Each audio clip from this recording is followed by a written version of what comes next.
e ainda a Assembleia finalmente a salientar a importância do Governo dos Açores de, perante esta crise humanitária que assola o território europeu, avaliar e concretizar a solidariedade com a Ucrânia, nomeadamente através do envio de bens de primeira necessidade e também no acolhimento de refugiados ucranianos.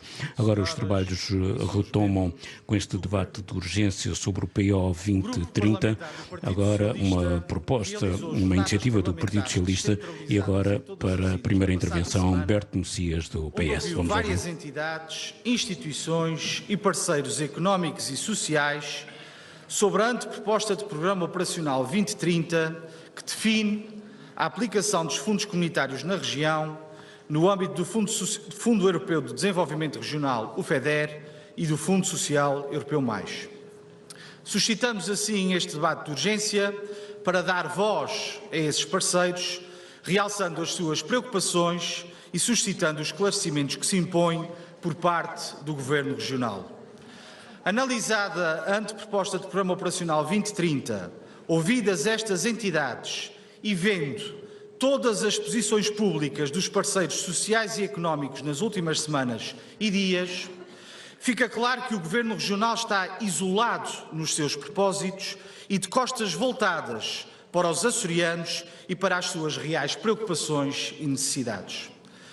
Partilhamos assim das preocupações dos parceiros sociais dos Açores neste domínio e evidenciamos erros e contradições desta anteproposta que podem comprometer irreversivelmente o futuro da região. Nesta anteproposta estão definidos menos 100 milhões de euros para a competitividade empresarial, quando comparado com o anterior quadro comunitário, o que contradiz o apregoado objetivo deste Governo Regional sobre ter mais fundos disponíveis para a economia privada. E não é correto ou politicamente sério justificar essa redução com os fundos disponíveis no Plano de Recuperação e Resiliência.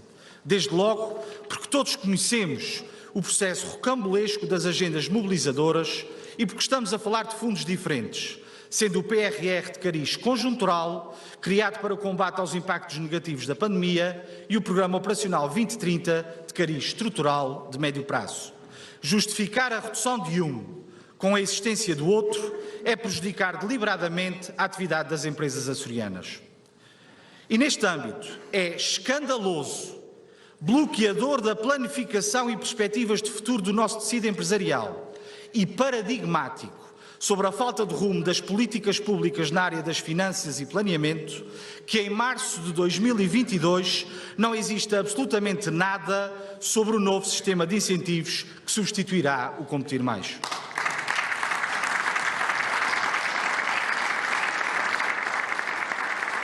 No que se refere às autarquias, verifica-se uma redução relevante. No anterior PO, as autarquias tiveram cerca de 80 milhões de euros em projetos aprovados. Agora terão apenas acesso a 66 milhões de euros.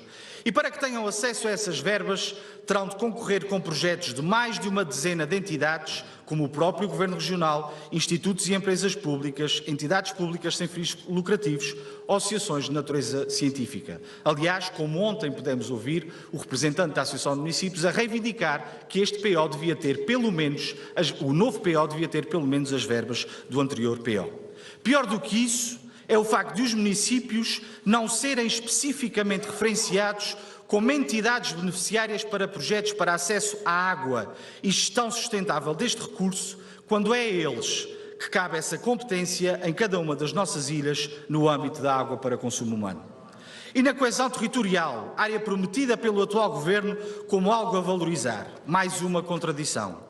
Esta área tem apenas 16 milhões de euros ao longo de 6 anos e as verbas referentes à mobilidade nos Açores sofrem uma violenta redução, passando de 105 milhões no anterior PO para 50 milhões nesta anteproposta. E nesta área não se verifica uma única referência à questão da demografia e do envelhecimento da população e suas consequências.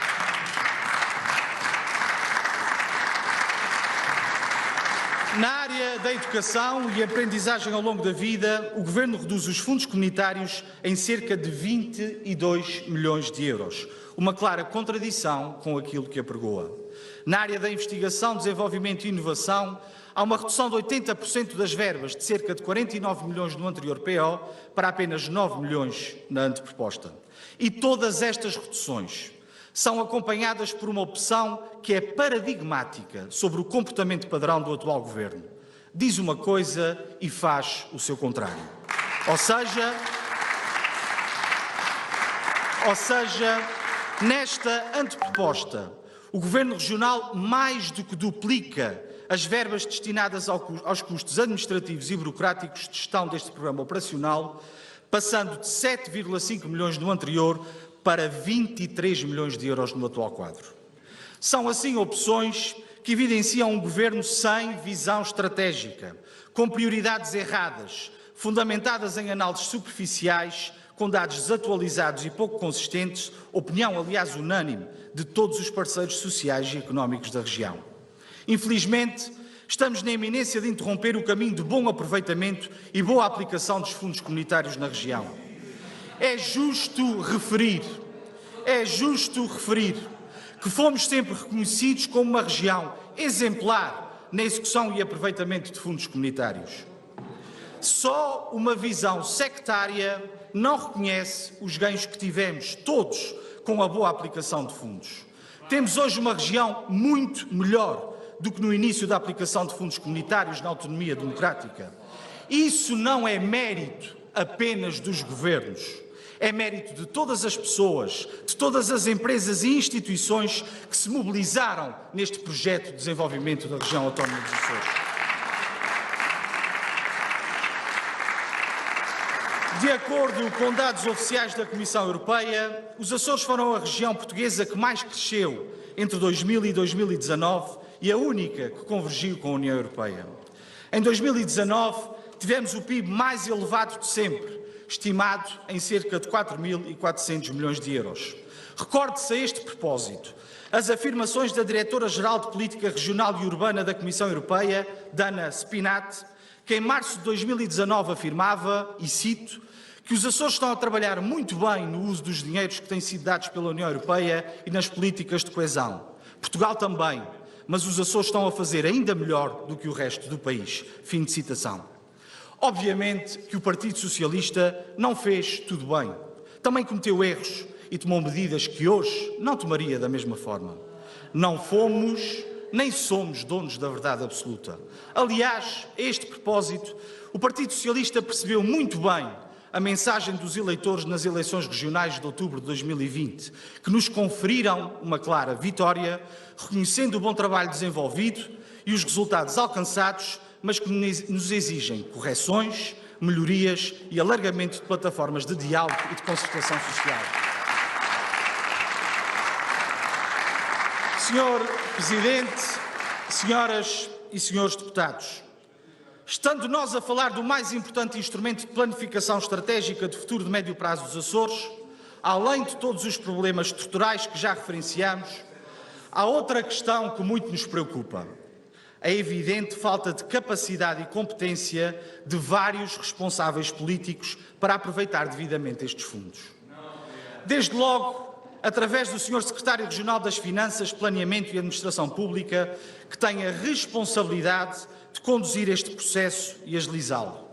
Alguém cuja credibilidade política está ferida de morte, tendo em conta o processo rocambolesco e ainda mal explicado das agendas mobilizadoras. Acordou tarde, conduziu mal o processo, tomou decisões sozinho e na clandestinidade, afastou das decisões relevantes a maioria dos empresários açorianos e seus representantes e teve de voltar à estaca zero, prejudicando de forma irreversível o tecido empresarial e a economia açoriana. Por muito que diga ou anuncie agora, quem fez o que fez no processo das agendas mobilizadoras tem agora poucas condições para assegurar a confiança e estabilidade que a condução e aplicação do PO 2030 exigem. Ou em matérias cruciais para o futuro, com ambição à mobilidade, os transportes, a energia ou o setor do turismo. Que confiança podemos ter ou pode dar na condução destes dossiês o secretário destas pastas, Mota Borges, ausente, aliás, deste debate? Recorde-se a forma como foi classificado pelo deputado Paulo Estevão na Comissão Parlamentar de Economia, que afirmou: eu tenho uma grande insatisfação acumulada em relação ao seu desempenho. Saio desta audição com uma decisão tomada em relação ao seu desempenho e, portanto, o Sr. Secretário não tem a minha confiança política. Fim de citação. Das duas, uma. Ou ninguém ouve o Sr. Deputado Paulo Estevão, parceiro de coligação, ou o Sr. Secretário Mota Borges é politicamente inimputável. Ou ainda mais recentemente, no âmbito das demissões na Atlantic Line, quando depois da demissão de um administrador, no dia 3 de março, no noticiário das 18 horas da Antena 1 Açores, o Sr. Secretário afirma: preciso de mais algum tempo sobre esse assunto. Penso que dentro de 15 dias haverá novidades sobre isso. E no mesmo dia, 2 horas depois, às 20 horas, na RTP Açores, é anunciado o novo administrador. Das duas, uma. Ou o Sr. Secretário teve uma epifania em 2 horas, ou alguém nomeou o administrador sem que o Sr. Secretário soubesse.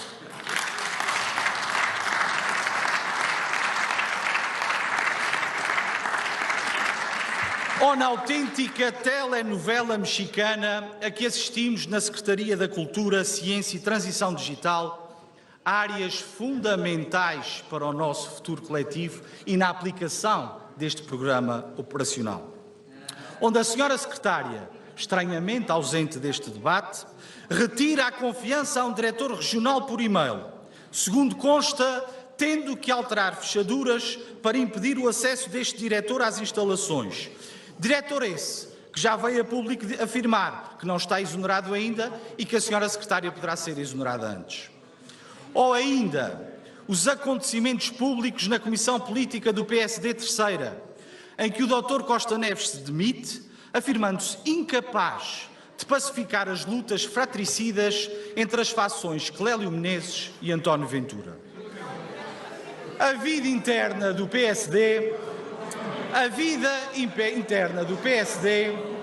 diz respeito aos seus militantes e todos são livres de desempenhar a sua militância como muito bem entenderem.